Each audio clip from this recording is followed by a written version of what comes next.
El otro día, después de hablar sobre cine, hablando el último video que me refería al tema de la construcción de relato en el cine de tipo documental, que hablé del valor y de la importancia del tema del montaje, no solamente en el cine documental, en todo tipo de cine.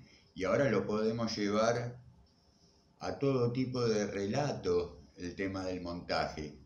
A ver, si tenemos en cuenta que cualquier novela, cualquier cuento, cualquier relato, por clásico que sea, por lineal, secuencial que sea la presentación de su trama, no obstante, generalmente está cortado en capítulos y aunque no lo estuviera, aunque el texto discurriera desde la primera página a la última sin cortes, ¿no es cierto?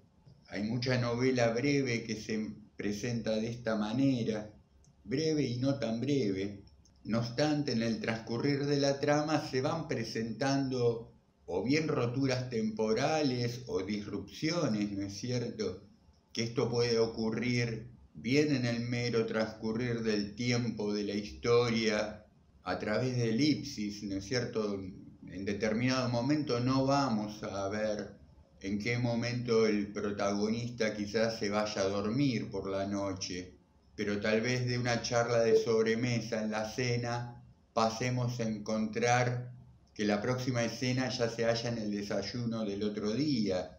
Pongo como ejemplo, ¿no es cierto?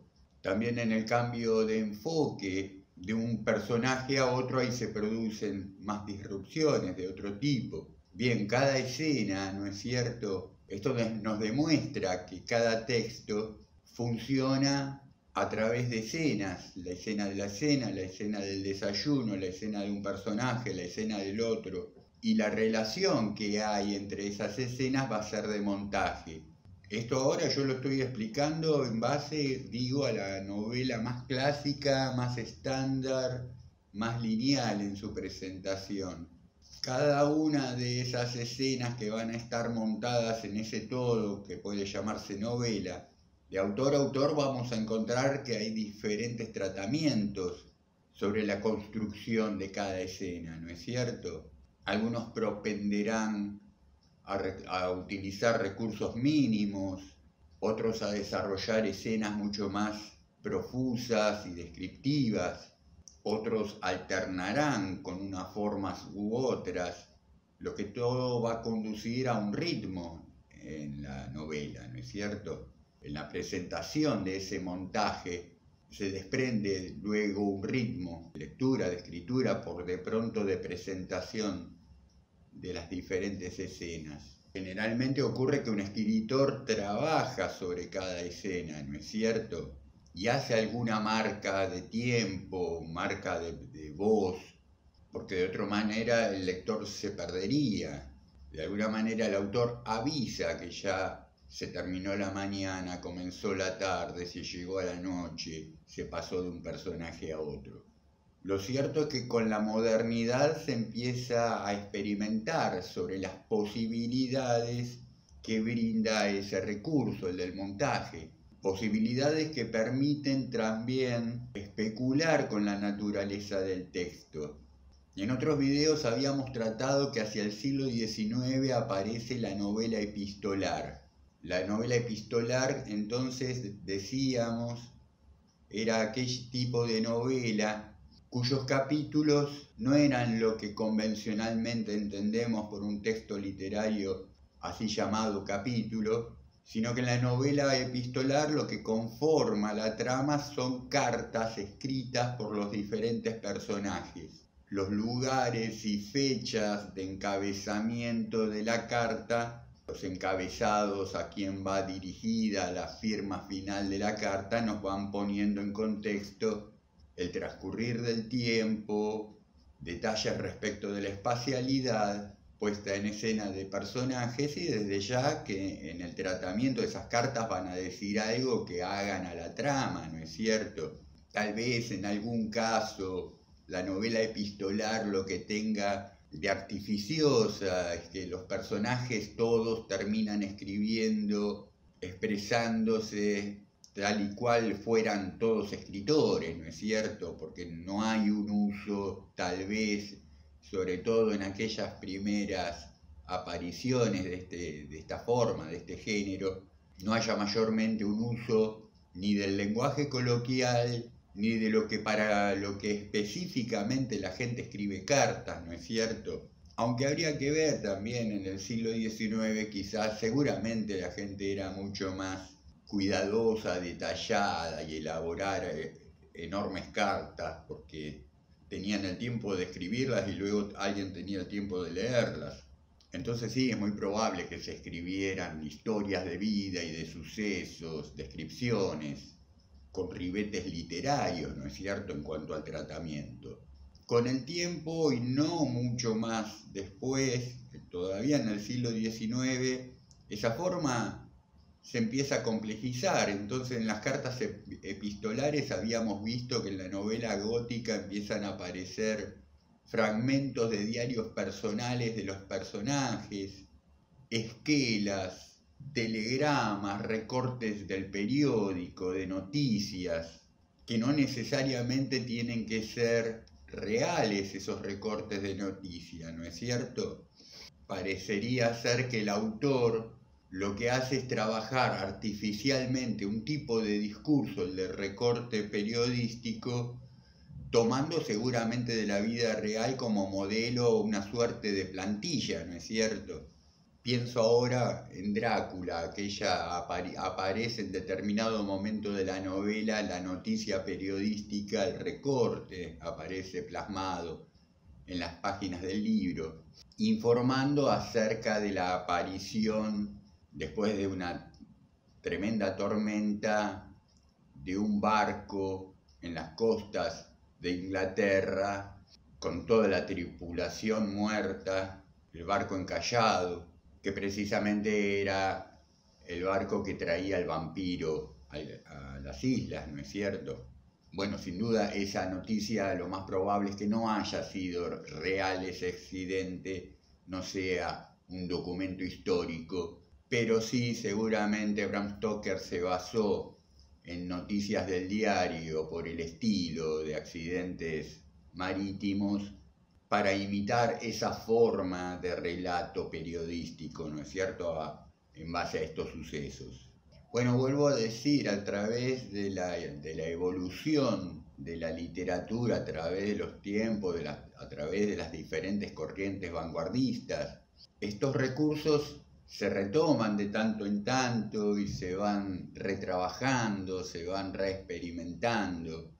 Aquí en la Argentina tenemos como referente principal a Manuel Puig, un escritor que de lo que es el montaje en la novela ha hecho un sello personal de su escritura. Él trabajaba en base al montaje respecto de sus novelas. Mayormente hoy voy a tratar acerca de lo que es su novela más reconocida, tal vez, Boquitas Pintadas, por lo menos la primera más conocida, publicada en 1969. Boquitas Pintadas es una novela que se presenta dividida en dos partes, de 8 capítulos cada una, que en vez de llevar el nombre capítulo 1, capítulo 2, se presenta como bajo el título, bajo la palabra entrega, ¿no? Primera entrega, segunda entrega, tercera entrega, haciendo una referencia a lo que era la publicación en folletines. En algún momento también hablamos lo que era el folletín, la novela por entregas, también por medio de un soporte periodístico, generalmente en una revista semanal, en un periódico, en un diario, aparecían estas historias por entregas. El lector compraba el diario, compraba la revista, y en la periodicidad que fuera que esa historia se iba a ir completando a través del tiempo, iba él completando su lectura. Tenía que esperar, ¿no es cierto? Después de haber leído una entrega, tenía que esperar quizás a la semana siguiente para poder seguir continuando. Cada entrega, generalmente, hacia el final aparecía la palabra entre paréntesis, continuará. esta forma de publicación de una novela, muchas de estas novelas que fueron publicadas por entregas, en algún momento fueron recopiladas y vueltas a publicar en formato libro, pero en esta condición original de ser publicada periódicamente, existía el recurso de, hacia el final de cada entrega, de cada capítulo, el autor acentuar ahí una cuestión de misterio, de suspenso, para enganchar al lector, obviamente, y darle ganas de esperar a la próxima entrega para poder resolver ese misterio que se suscitaba al final de cada capítulo. El lector estaba con el corazón en la boca, ¿no? O sea, capítulo a capítulo se le generaba un nuevo suspenso, un nuevo misterio, que no era más que la estrategia del autor de mantenerlo interesado al lector, bueno, como ocurre hoy por hoy con las series televisivas, ¿no es cierto? Siempre al final del capítulo se te genera ahí un interrogante y tenés que esperar a la próxima emisión para ver cómo eso se desarrolla o se resuelve. Boquitas Pintadas no es que haya sido publicada originalmente de esta manera, como folletín. Todo lo contrario, salió como libro desde el principio, pero Manuel Puig juega con este formato folletín de entregas, como si alguna vez hubiera sido publicada en entregas, y juega también con esa estética del suspenso hacia el final del capítulo que te hace dar ganas de leer, bueno, leo una página más, ¿no? Por ahí estás en la cama a la noche leyendo, terminaste un capítulo, pero te lo cerró de tal manera que, bueno, antes de dormirme, empiezo el capítulo que sigue. Luego, en la forma de presentar sus novelas, Manuel Puig, no solamente esta, creo que prácticamente todas, hay muy poco de desarrollo de escritura, digamos, de tipo literaria, de tipo estándar, ¿no es cierto? El escritor que se sienta a escribir una historia, hay muy poco de esto, y muchísimo de montaje de este tipo de elementos, casi diríamos extraliterarios, en lo que hace a la literatura convencional, estándar, clásica, ¿no es cierto? Boquitas Pintadas comienza con una, según la versión, una nota aparecida en el número correspondiente a abril de 1947 de la revista mensual Nuestra Vecindad, publicada en las localidades de Coronel Vallejos, provincia de Buenos Aires. Bueno, esto no es una nota, y se informa un fallecimiento, no es un obituario esta nota. Seguramente esta nota no es una novela histórica, o sea, no remite a ningún documento original. Posiblemente ni esta revista exista, no sé si existe la localidad de Coronel Vallejos, me parece que es una invención, ¿no? Lo que te trata Puig es de referir a un pueblo del interior de la provincia de Buenos Aires, remoto, de esos como hay tantos, pero específicamente General Vallejos no existe. Por lo tanto, tampoco la revista mensual que se publica en ese pueblo, ni nada. No, es una ficción. Seguramente sí, lo que hace, porque no existe General Vallejo, pero sí existen otros tantos pueblos que se le parecen, ¿no es cierto?, con sus revistas y publicaciones propias. Y seguramente lo que hace Puig es tomar como referencia, como plantilla, notas de obituarios de esas revistas y reconstruirlo a sus propias necesidades, ¿no es cierto? Después de esto tenemos una sucesión de cartas que se empiezan a enviar unos personajes a otros. En algún momento puede aparecer el texto de algún tipo de monólogo o discurso de tipo radial, ¿no es cierto? Un guión de radio, de programa de radio. Hay un mínimo de escritura literaria que va enhebrando todas estas partes, estos fragmentos, estos materiales, ¿no es cierto?, con los que trabaja Puig. A la vez, Puig es una persona, un escritor, que se presenta de tipo realista, de un realismo social. Fue muy duramente criticado durante mucho tiempo, precisamente por no ser un escritor convencional, por no realizar una escritura que no sea insospechadamente calidad literaria, ¿no es cierto? ¿Qué es esta cosa de estar haciendo un rejunte de textos como si fuera un chico que hace recortes de páginas de una revista de diferentes textos de diferentes naturalezas y montara un collage, ¿no? Que esto es lo que hace, pues, sin lugar a duda, un collage. Es muy plástica su escritura, su presentación de la obra, ¿no es cierto? A su vez creo que también no es snob, le funciona toda esta manera de trabajar, porque trabaja con materiales con los que el público común, el público popular está acostumbrado a manipular, a ver, a leer, a trabajar, ¿no es cierto?, desde la lectura. Sin duda me parece a mí que Puig se está dirigiendo a un público más popular que intelectual, académico, ¿no es cierto? Está prefigurando ese tipo de lector y siempre tiene una preocupación, casi diría documental, ¿no es cierto? Él cuenta en algún reportaje que para la confección de su novela El beso de la mujer araña, que ustedes pueden conocer, bueno, por la misma novela, por una muy buena película que se hizo en su momento, en esta novela uno de los protagonistas es un preso político, un militante, un rebelde, que para la confección de su discurso, del discurso de este personaje, pues decía, yo no tengo en mi interior la voz de un militante político, ¿no es cierto? Menos que menos de alguien que podría haber llegado a caer preso por su militancia.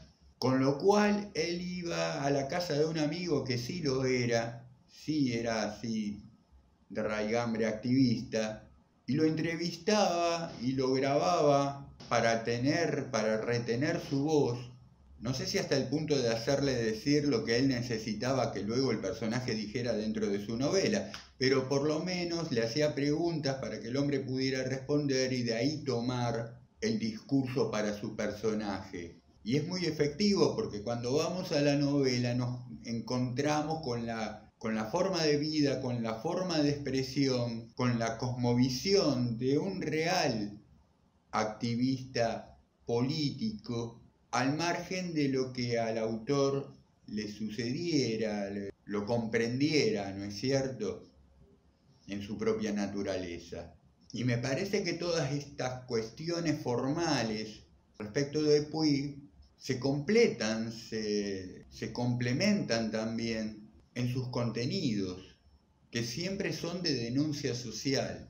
En el caso de El beso de la mujer araña, con la persecución política, con la marginalidad del otro personaje también es un preso por homosexual, por causa de su homosexualidad. Entonces en esa prisión se encuentran el militante político y el homosexual, comúnmente perseguidos por el sistema, por el Estado, aunque por diferentes motivos, que tal vez lo que nos trate de demostrar la novela es que más tarde, más temprano, si somos perseguidos, el motivo es el mismo. En el caso de Boquitas Pintadas es la historia, en principio, bueno, con esta nota de obituario, lo que se informa es acerca del fallecimiento de lo que en Argentina llamamos un picaflor, un atorrante, un mujeriego, y a partir de ahí se reconstruye lo que fue la historia de este hombre que recientemente ha muerto, a través de las cartas de sus amantes, de sus queridas, de las mujeres que sufrieron su impronta de picaflor, ¿no es cierto? Porque la figura del picaflor, del mujeriego en los años 60 en la Argentina estaba muy romantizada, también a través de la literatura y de los programas de ficción televisivos y del cine estaba romantizada esa figura del pícaro, ¿no es cierto?, que solía ser protagonista de comedias de enredos, ¿no es cierto?, que en realidad estaban tapando una historia siniestra de manipulación, de machismo, de sometimiento hacia las mujeres, que lo que hace entonces con estos temas Puig es sacar la basura de abajo de la alfombra, ¿no es cierto?, y poner en relieve el verdadero drama de estas situaciones, que no eran graciosas. Y a mí me parece entonces que esta novela, por de pronto, Boquitas Pintadas, está dirigida a ese público, por lo menos por de pronto a esa parte del público femenino que era víctima de estos picaflores, ¿no es cierto? Que vuelvo a decir, pretendían ser personajes pintorescos, típicos de la sociedad, si no argentina, al menos porteña. Y está dirigido a ese público con el discurso y los materiales a los que ese público estaba acostumbrado, el recorte de revista, la carta. Pensemos que en los años 60 no existía internet ni WhatsApp, todavía la gente se escribía cartas. Y bueno, también poniendo de relieve otras cuestiones como puede ser las formas de vida en el interior de la provincia de Buenos Aires en relación con el valor supuesto de vivir en la capital, los conflictos de clase que comprenden o bien a la pobreza o bien a la clase media, ¿no es cierto? En esta novela Puig trabaja esos aspectos, ¿no? La clase media trabajadora en relación con los pobres, sus sirvientes de pronto. En fin, espero que este video les haya resultado de agrado, que les haya dado ganas de leer alguna novela de Manuel Puig, lo van a disfrutar mucho. Algo que quizás me quedó decir, que con el tiempo, bueno, fue reconocido como realmente se merecía Puig, como un gran escritor, artista, que presentó una nueva manera de hacer construcción literaria desde otro lugar, mucho más plástico, más performativo. Sin duda, Puig no es el clásico escritor que se sienta a la máquina de escribir él solo con su mente, sino que ha trabajado la literatura, vuelvo a decir, desde un lugar mucho más plástico. Y con mucho lo hace, hay que decir que lo hace con mucha seguridad de lo que está haciendo, algo que se desprende de lo que termina por ser cada una de sus novelas, la potencia, ¿no es cierto?, la cohesión que logra a partir de elementos dispersos, aparentemente inconexos en su origen, como después de todo tipo de collage, si está bien logrado, lo consigue, ¿no es cierto? Bueno, ahora sí me despido. Vuelvo a decirles, espero estén pasando gratos momentos y teniendo muy lindas lecturas. Hasta pronto.